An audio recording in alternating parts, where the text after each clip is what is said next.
बिसौली नाम का एक छोटा सा सादा सा गांव था। वहीं रहती थी एक मासूम सी लड़की, सुहानी। घर में तंगी तो बहुत थी, मगर मोहब्बत, आदब और संस्कारों की रोशनी कभी कम नहीं हुई। उसके पिता भोला राम खेतों में मजदूरी करते थे और मां कमला देवी दूसरों के घर काम करके परिवार चलाती थीं। बचपन से ही सुहानी बहुत ज़हीन, बहुत समझदार थी। उसकी आंखों में सपनों का पूरा आसमान बसता था।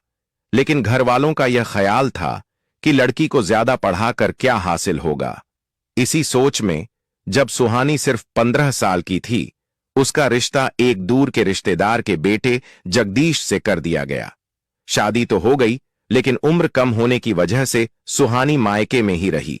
उसे कहा गया कि 18 साल की होते ही तुम्हें ससुराल भेज देंगे। यह सुनकर उसके दिल के सारे सपने जैसे बिखर गए। वह स्कूल जाती, अच्छे नंबर लाती, मगर दिल में एक अजीब सा डर बस जाता कि 18 साल के बाद उसकी दुनिया बदल जाएगी और शायद उसकी पढ़ाई भी वहीं खत्म हो जाएगी। सुहानी दिलो-जान से पढ़ाई से मोहब्बत करती थी।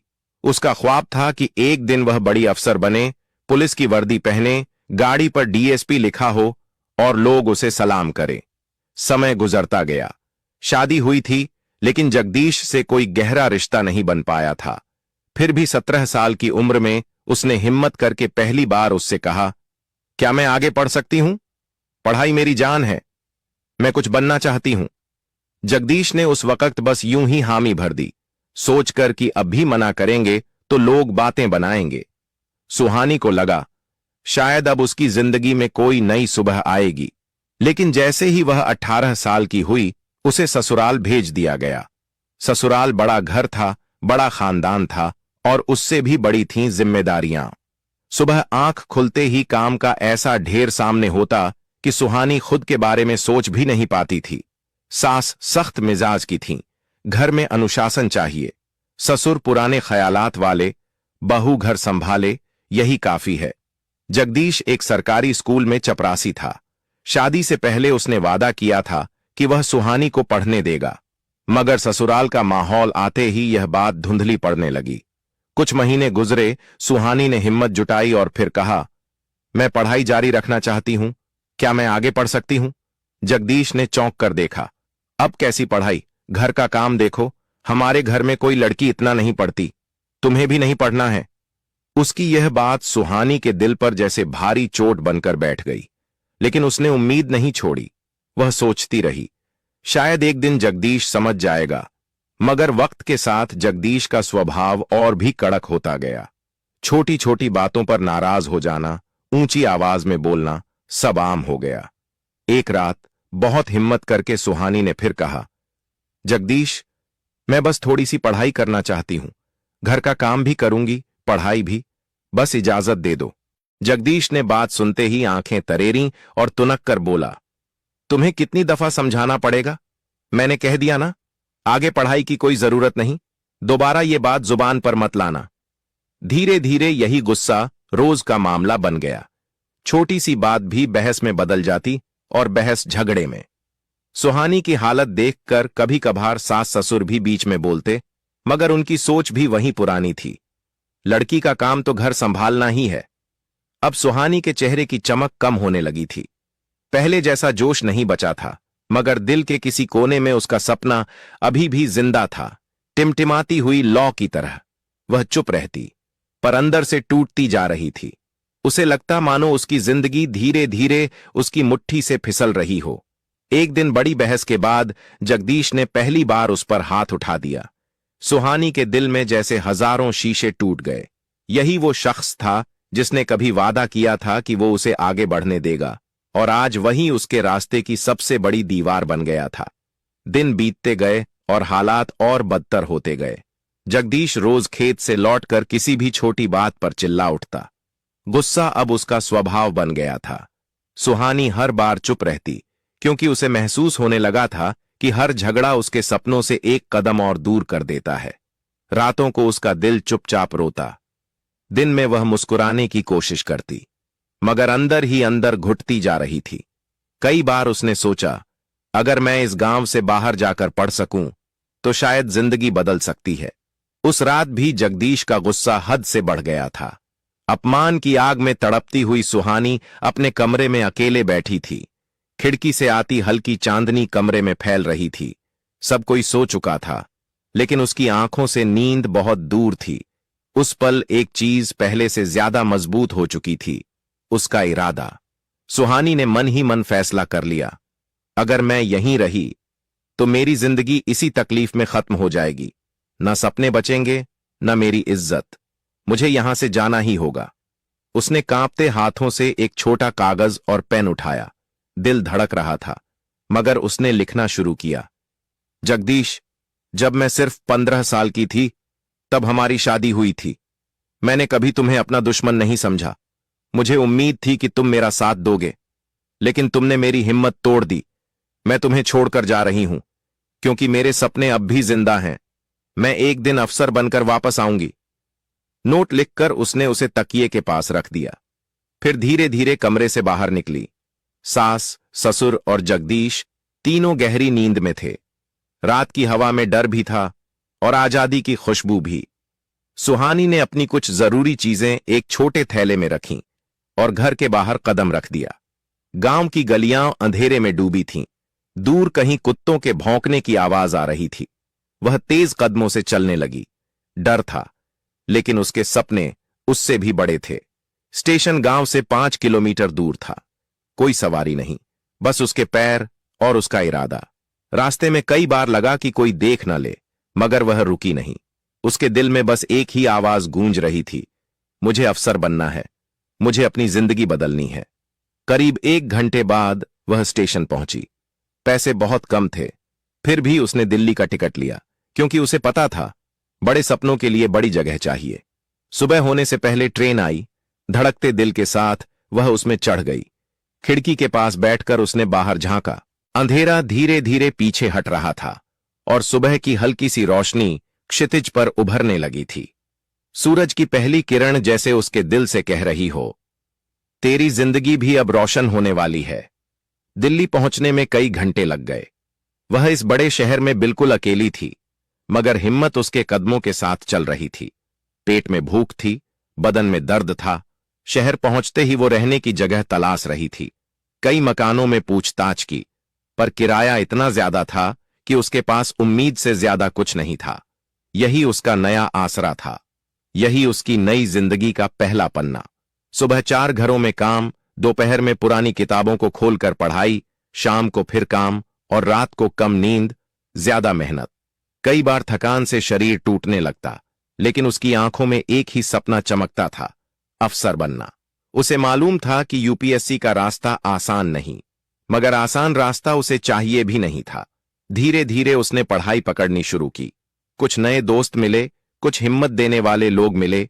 एक दिन उसने कांपते हाथों से यूपीएससी का पहला फॉर्म भरा। दिल्ली की जिंदगी बेहद मुश्किल थी। सुबह 4 बजे उठकर काम शुरू, झाड़ू पोछा, बर्तन, बुजुर्गों की सेवा, सब कुछ वक्त पर।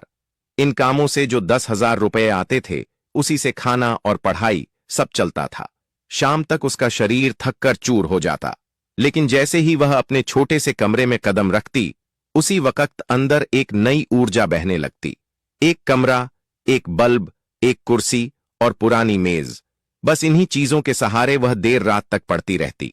कोचिंग के पैसे नहीं थे, तो उसने पुरानी किताबें खरीदी। लाइब्रेरी में बैठकर दिन भर पढ़ाई करती। कई बार भूख सताती, वह बस पानी पीकर खुद को संभाल लेती। कई बार नींद आंखें बंद कर देती, वह चेहरा धोकर फिर बैठ जाती। धीरे धीरे उसे समझ आया, यूपीएससी सिर्फ किताबों की परीक्षा नहीं, यह सब्र, मेहनत और हिम्मत की भी परीक्षा है। पहली बार उसने परीक्षा दी।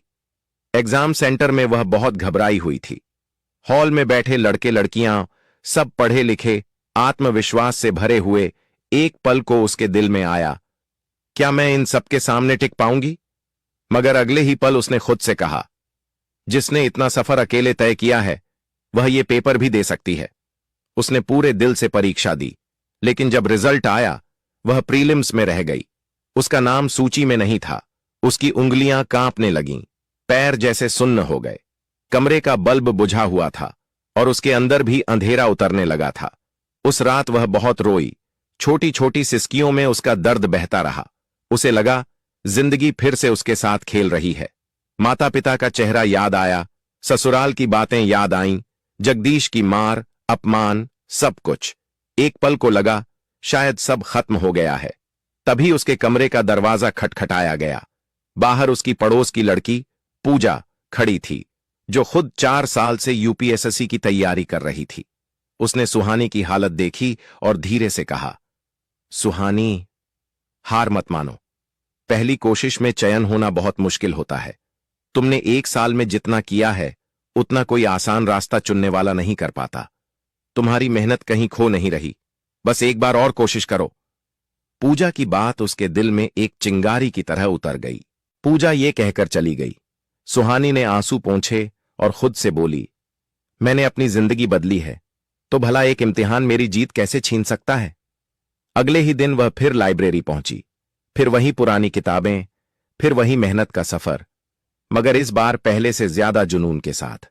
सुबह घरों का काम, दोपहर में पढ़ाई, शाम फिर काम और रात भर पढ़ाई। यह दिनचर्या फिर शुरू हो गई। कभी कभी शरीर जवाब देने लगता, कभी दिमाग बोझ से भर जाता, लेकिन कमरे की दीवार पर चिपका वह एक कागज उसे हमेशा संभाल लेता। एक दिन मैं डीएसपी बनूंगी। वह रोज उसे देखती और अपनी रूह में नई ताकत महसूस करती। दूसरी बार परीक्षा का समय आया। इस बार सुहानी ने अपनी पूरी जान लगा दी। दिल कहीं गहराई में कह रहा था, किस्मत ने मुझे 1 साल रोका है, लेकिन हमेशा नहीं रोक सकती। एग्जाम हुआ और इंतजार शुरू हुआ। दिन बीतते गए। रिजल्ट वाले दिन उसकी सांसें तेज हो गईं। वह कंप्यूटर स्क्रीन पर अपनी रोल नंबर की खोज में ऊपर नीचे पेज कर रही थी। हर बार पेज स्क्रॉल करती, पर नाम नजर नहीं आता। एक पल उसने हल्की सी आंखें बंद कीं और फिर दोबारा देखा। इस बार उसका नाम सूची में था। पहले तो यकीन ही नहीं हुआ। उसने पूजा को बुलाया, देखो, मेरा नाम है क्या? पूजा ने स्क्रीन देखी और खुशी से उछल पड़ी। सुहानी, तुम पास हो गई, तुमने कर दिखाया। इस बार सुहानी की आंखों से जो आंसू निकले, वो दर्द के नहीं, कामयाबी के थे। उसकी मेहनत आखिरकार रंग लाई थी। कुछ दिनों बाद फाइनल रैंक आई और सुहानी को बेहतरीन नंबरों के साथ डीएसपी का पद मिला। सरकारी गाड़ी, सरकारी मकान, वर्दी, सब अब उसके नाम था। जब उसने पहली बार अपनी पुलिस की वर्दी पहनी, आईने के सामने खड़ी होकर देर तक खुद को देखती रही। वर्दी में उसका चेहरा एक अलग ही रोशनी से चमक रहा था। उसकी आंखों में वह गर्व था जो सिर्फ उन लोगों को मिलता है जो अंधेरों से लड़कर रोशनी तक पहुंचते हैं। उसे अचानक याद आया, वही लड़की जो कभी अंधेरी रात में घर छोड़कर भागी थी, आज लोगों की सुरक्षा की जिम्मेदारी संभालने जा रही थी।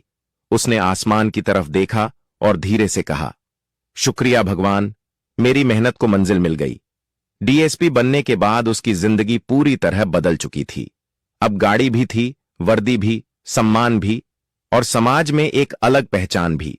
लोग दूर से सलाम करते, हर जगह उसका मान बढ़ चुका था। लेकिन उसके दिल में एक सवाल हमेशा सन्नाटा बनकर बैठा रहता, जगदीश कहाँ है, किस हाल में है? जब वह ससुराल गई थी, घर खाली मिला था। दरवाजे पर ताला जड़ा हुआ था। पड़ोसियों ने बस इतना बताया कि जगदीश और उसका परिवार किसी वजह से अचानक गांव छोड़कर चले गए। कहां गए, क्यों गए, किसी को पता नहीं। यह बात सुहानी के दिल में कहीं गहरी धंस गई। उसकी जिंदगी संभल गई थी, लेकिन पति की गुमशुदगी उसके अंदर एक खालीपन छोड़ जाती थी। वह अक्सर सोचती, इतने सालों में उसने मुझे ढूंढने की कोशिश क्यों नहीं की? इसी बीच सरकार की तरफ से एक अहम आदेश आया। मथुरा में होने वाले बड़े धार्मिक कार्यक्रम की सुरक्षा संभालने के लिए उसे भेजा जा रहा था। मथुरा, जहां रोज लाखों श्रद्धालु आते हैं। संकरी गलियां, भीड़ भरे रास्ते, हर तरफ भक्तों का सैलाब। यहां सुरक्षा का काम सिर्फ हिम्मत नहीं, बल्कि तेज दिमाग और जज्बे की भी मांग करता था। पर डीएसपी सुहानी को देखकर हर किसी को यकीन था वह यह जिम्मेदारी बखूबी निभाएगी। मथुरा पहुंचकर उसने पहली बार वहां की गलियों, मंदिरों और घाटों को करीब से देखा। रंग बिरंगे फूल, राधे राधे की गूंज और भक्तों का समुद्र। इस माहौल में एक अजीब सी शांति थी, दिल को छू लेने वाली। लेकिन उसे क्या पता था, यहीं, उसी भीड़, उसी शहर में उसे अपनी जिंदगी की सबसे बड़ी सच्चाई मिलने वाली है। मथुरा की भीड़, मंदिरों का शोर और भक्तों की लहर के बीच डीएसपी सुहानी अपने काम को समझने के लिए खुद मैदान में उतरी थी। वह उन अफसरों में से नहीं थी जो दूर से आदेश दे दें। वह हर मोड़, हर चौराहे, हर मंदिर के बाहर की स्थिति खुद अपनी आंखों से देख रही थी। भीड़ का दबाव, सुरक्षा व्यवस्था, लंबी लंबी लाइनें, वह सबकी बारीकी से जांच कर रही थी। साधु संत भजन गा रहे थे, गरीब लोग भीख मांगकर अपने दिन काट रहे थे। इसी भीड़ में उसकी नजर एक आदमी पर पड़ी। बहुत दुबला पतला, फटे पुराने कपड़े, वह सड़क किनारे बैठकर भीख मांग रहा था। पहले तो सुहानी ने ध्यान नहीं दिया, क्योंकि ऐसे लोग वहां बहुत थे। लेकिन जैसे ही वह उसके पास से गुजरी, वह आदमी कांपते हुए हाथ आगे बढ़ाकर बोला, माता जी, कुछ दान दे दीजिए। उसकी आवाज टूटी हुई, कमजोर और भरी हुई थी। लेकिन सुहानी के कानों में यह आवाज एक अजीब सी चुभन बनकर उतर गई, जैसे यह आवाज उसने कहीं सुनी हो। बहुत गहराई में वह रुकी, धीरे धीरे उसकी तरफ मुड़ी। चेहरा पहचान में नहीं आ रहा था, लेकिन फिर उसकी नजर उस आदमी पर गई। सुहानी का दिल जैसे अचानक रुक गया, उसके कदम ठिठक गए, उसकी सांसों की आवाज तेज हो गई। उसने झुककर आदमी के चेहरे को गौर से देखा। गंदगी, धूल और लंबी दाढ़ी के पीछे वही कमजोर, टूटी हुई आंखें, और उसी पल उसने पहचान लिया, ये कोई और नहीं बल्कि उसका पति जगदीश था। दुनिया जैसे एक पल को थम गई। सुहानी पूरी तरह स्तब्ध खड़ी रह गई। यह वही आदमी था जिसने कभी उसे सपने पूरे करने से रोका था, जिसके गुस्से ने उसकी आत्मा को तोड़ दिया था, जिसके अपमान ने उसे घर छोड़ने पर मजबूर कर दिया था। और आज वही आदमी मथुरा की सड़कों पर भीख मांग रहा था। जगदीश की नजर भी डीएसपी की वर्दी वाली सुहानी पर पड़ी। पहले वह समझ ही नहीं पाया, फिर अचानक उसकी आंखें चौड़ी हो गईं। वह कांपते हुए बोला, सुहानी, ये सच है? उसकी आवाज टूट रही थी। आंखों में शर्म, डर, पछतावा, सब कुछ एक साथ घुला हुआ था। सुहानी अंदर से बिखर गई, लेकिन उसने खुद को संभाल लिया। उसकी टीम को लगा कि यह कोई पागल आदमी है। वे उसे हटाने लगे। सुहानी ने तुरंत कहा, रुको, इन्हें मत छुओ, ये मेरे पति हैं। पुलिसकर्मी दंग रह गए। इतनी बड़ी अफसर के पति को इस हालत में देखकर वे कुछ बोल ही नहीं पाए। सुहानी उसके पास गई और धीमी आवाज में पूछा, ये क्या हाल बना लिया है तुमने? जगदीश की आंखों से आंसू बहने लगे। वह जमीन की तरफ देखते हुए बोला, मेरी गलतियों ने, मेरे गुस्से ने, मेरे अहंकार ने सब कुछ खत्म कर दिया। मैं तुम्हें ढूंढता रहा, पर कभी तुम्हें पा नहीं सका। मैंने सब खो दिया। सुहानी, सब। सुहानी चुप रही। उसके मन में तूफान मचल रहा था। वह आदमी जो कभी उसका दर्द था, आज उसके सामने टूटा हुआ इंसान बनकर बैठा था। उसके कपड़े मैले थे, शरीर कमजोर था, चेहरा पछतावे से भरा हुआ। उसके सामने जगदीश नहीं, एक टूटी हुई रूह बैठी थी। कुछ देर की खामोशी में पुराने घाव भी उभरे, पुराने दर्द भी, लेकिन साथ ही इंसानियत की एक नरम चिंगारी भी जाग उठी। उसने सोचा था, अगर कभी यह आदमी उसके सामने आया तो शायद वह सिर्फ गुस्सा करेगी, लेकिन आज जब उसने उसे इस हालत में देखा तो उसके दिल में गुस्से से ज्यादा दया उमड़ आई। जगदीश ने कांपती आवाज में कहा, सुहानी, तुम्हें देखकर मुझे एहसास हुआ, भगवान ने मुझे मेरी हर गलती का फल दे दिया है। जगदीश की आवाज भर्रा गई। तुम आगे बढ़ गई और मैं यहां सड़क पर गिर गया। इतना कहते ही वह फूट फूट कर रो पड़ा। आंसू उसके चेहरे की गंदगी के साथ मिलकर बह रहे थे। वह अपनी हथेलियों से चेहरा ढककर बोला, जो कुछ तुमने सहा वह सब मेरी वजह से था। मैंने तुम्हें रोका, तुम्हारे सपनों को तोड़ा, हमेशा गलत साबित किया। अगर मैं तुम्हारा साथ देता तो शायद मेरी जिंदगी भी ऐसे बर्बाद न होती। मैंने अपने हाथों से सब नष्ट कर दिया, सब। सुहानी ने गहरी सांस ली। वह उसके पास नीचे बैठ गई ताकि लोग उसे डर या शर्म की नजर से न देखें। धीरे से उसने पूछा, घर पर क्या हुआ था? तुम अचानक कहां गायब हो गए? जगदीश ने चोरी चोरी उसकी तरफ देखा। उसकी आंखें फट चुकी थीं, आवाज थरथरा रही थी। तुम्हारे जाने के कुछ महीनों बाद एक बड़ा हादसा हो गया। मेरे मां बाप दोनों मर गए। मैं बिल्कुल अकेला पड़ गया।